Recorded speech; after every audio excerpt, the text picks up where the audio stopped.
There is no one out there, political candidate, political party, that fully reflects Catholic social teaching. What the church asks us to do is to examine candidates in light of their character, their ability to get things done, their experience, and especially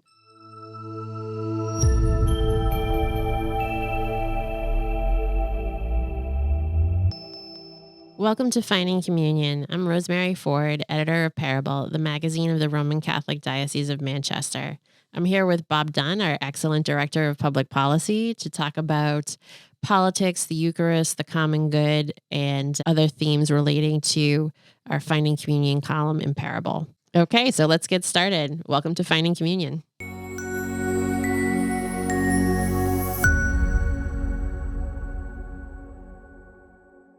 So, Bob, this is our fifth podcast, and we're here to talk about probably another common question that we've gotten, and also maybe one of our more controversial ones, which is there one issue in politics that should kind of outweigh other issues when it comes to what Catholics should be thinking about when they're voting or supporting a candidate? So does one issue really take primacy over other issues, I guess, is really at the heart of the question. What are your thoughts on that? the church teaching would tell us that there is one issue which is above all others, and that is the issue of love. We don't often think about love as a political issue, but as we've been saying in this podcast and earlier series, love is at the heart of the Eucharist. Love is at the heart of what we are called to do as Catholics in the public square. Now, obviously, that's not the manner, or that's not what folks are thinking about when they ask whether there is one issue that has to govern every political decision that they make about whether they're going to vote for a candidate. Let's think about the difference, first off, between voting for a candidate and voting on something like a referendum or a piece of legislation. A referendum or a piece of legislation concerns a single issue. And so it's a lot easier to make judgments about those sorts of things because you can easily see whether that particular issue, that referendum or piece of legislation, is consistent with Catholic social teaching. With candidates, it's a much tougher thing because candidates come as package deals. And as we've said earlier in this series, there is no one out there, political candidate, political party, that fully reflects Catholic social teaching. So when someone is looking at a candidate in 21st century America, to one degree or another, that candidate is almost invariably going to have some positions that are consistent with Catholic social teaching and some positions which are repugnant to Catholic social teaching. And so Catholics have to make a decision in those types of circumstances. And what the church asks us to do is to examine candidates in light of their character, their ability to get things done, their experience, and especially in regards to how their positions should be seen in light of Catholic social teaching. And Catholic social teaching offers up four basic considerations. Human dignity being the first and the foremost. Common good. The principle of subsidiarity, which is that decisions should be made at the lowest possible level where they can be effectively made. And solidarity, the idea that we are brother and sister to every other person on the earth, especially those who are poor and vulnerable. Those are the four broad categories. And within those, of course, there are all sorts of specific issues. The church asks us not to be single issue voters. The U.S. bishops' document on voting, called Forming Consciences for Faithful Citizenship, specifically says in the substance of the document that we are not single issue voters. What the church asks us to do is to look at candidates in the light of Catholic social teaching as an integral whole, and then to make a decision about how we can best advance human dignity and the common good. Not everybody's going to agree on what the right outcome is there. For some people, their conscience is going to say that there are specific issues that are the ones that outweigh everything else. Once they study the issues and they pray and they vote with their conscience. There are other faithful Catholics who may come to a different conclusion on that front. The main thing is to think about all of this in the light of Catholic social teaching as a whole, and then come to the conclusion where the Holy Spirit might take you. And that is the root of it, right? As long as we set out to do what the Holy Spirit is inspiring us to do, and as long as we are trying to wash the feet of our brothers and sisters in the public square, then I think we can trust to the Lord that things are going to turn out the right way. Maybe not in the short term from anyone's perspective, but certainly in the long term.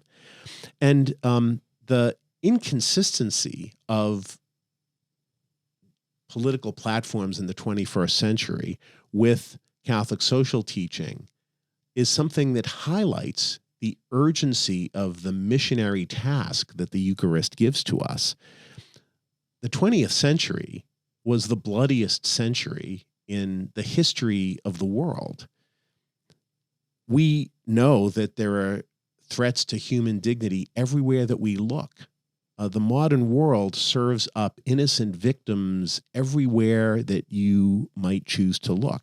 And so we have to be active participants in the public square in order to defend life and human dignity and the common good, and to speak up for everyone who is in need. So again, not everybody will agree on the way to accomplish that, but the Eucharist tells us that we are all in communion together as a church and as a human race to try to work for the good of all people. And you've been doing some work to actively bring together people who work in various ministries and do have like a single issue at the forefront of what they do. And you've been working to bring them together so that they can not only kind of cross-pollinate and see how their ministries might help each other, but also to draw the connection between all those ministries and Catholic social teaching. Can you tell me more about that? Yes. We, back in October, sponsored a symposium on Catholic social teaching. And the idea was to bring Catholics together who are involved in various aspects of ministry. And to think about how the work that they're doing in these individual areas can impact the work that other folks are doing. So we gathered together people that were involved in things like work against abortion, work in prison ministry, work in defense of the environment, work against human trafficking, all sorts of various areas, and let those folks spend some time together, pray together, share food together, fellowship together, and to think about Catholic social teaching as an integral whole. And I found it to be an incredibly powerful weekend that we spent together. One of the things that emerged, I think, is that we all learned just how much other Catholics are doing. And I work for the Diocese of Manchester. I consider myself to be a pretty well-connected person, but Yeah. I learned all sorts of things about what is happening out there in the corners of the state of New Hampshire where legions of Catholics are engaged in ministry on behalf of those in need. It is truly awe-inspiring to think of our brothers and sisters that are laboring in these vineyards in such a dedicated way, but never asking for fame or recognition, simply doing it in order to serve the Lord. And it spoke to me about the Catholicity of our mission, right? Catholic being universal. Absolutely. Yeah.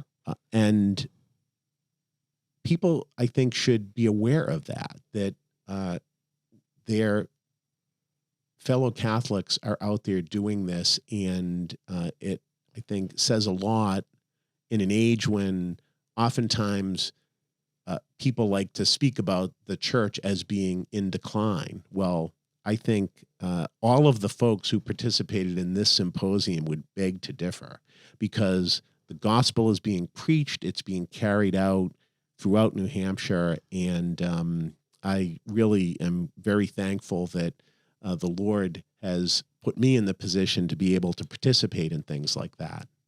It sounds like an amazing event. And what beautiful ministry it's to bring together to kind of talk about how they can help each other and work together and, live the gospel in a fuller sense, I guess, in a way. I think it's also important to mention too at this point that, no matter who you vote for or what issues matter to you, you can always, petition your leaders to listen to you on a topic, even if their, platform is against it. I think it's always worth it to write a letter, make that phone call, let them know that even though, they may not agree with you, you are their constituent and you feel this way. I think it gives them an important perspective too. We're very lucky in New Hampshire that we have such a responsive state government and state legislature in particular. As folks in New Hampshire know, and folks outside of New Hampshire may not be aware, our state legislature is huge. We have only about 1.5 million people living in New Hampshire, but our House of Representatives is 400 members strong, and our Senate is 24 members. So we have 424 people representing us in Concord. And that means that each legislator represents only about 3,000 or so people. And what that translates into is a level of accessibility that I think is unrivaled anywhere else in the country. So people in New Hampshire have an unparalleled capability to speak to legislators and to talk to them about issues. And our legislators love to hear from people. They're They do, very yeah. service-oriented. We're really fortunate. Our legislators are essentially volunteers because they get paid only $100 a year.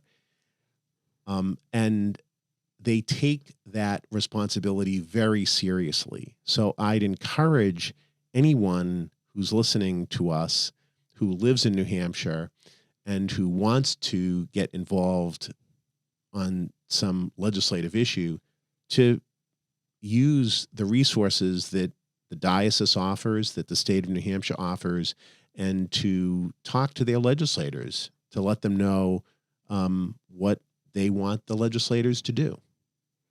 That's a great point. And, you can do that at the federal level as well, too. Our senators, Congress people, also very accessible. And it's, good to let them know that you're out there and this is what you think on a topic and that you vote too. And if they want your vote, they should reconsider things.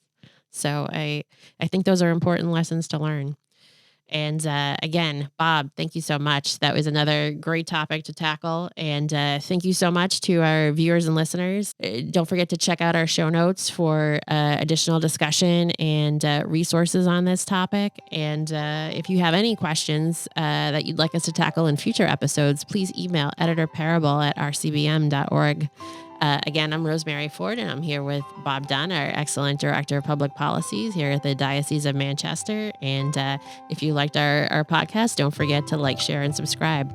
Thank you so much for joining us. We'll see you next time on Finding Communion.